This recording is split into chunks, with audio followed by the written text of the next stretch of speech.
So yun no, magandang araw sa inyo mga ka-farmer no. Dito na naman si Ato TV no, nagbabalik.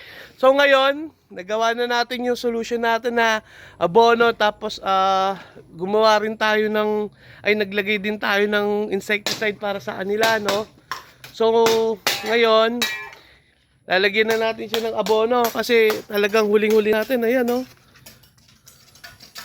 So tara, samahan mo ako mag-abono no. Ngayon, open ko to. Ayan.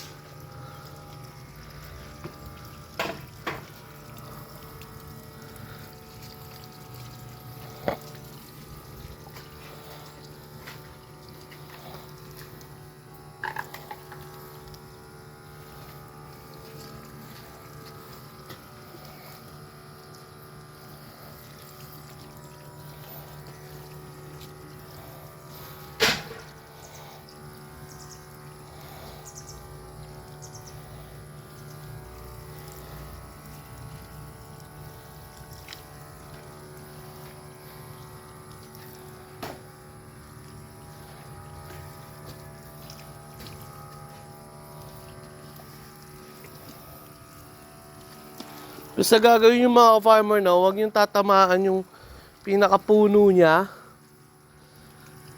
para hindi siya matunaw. Yan.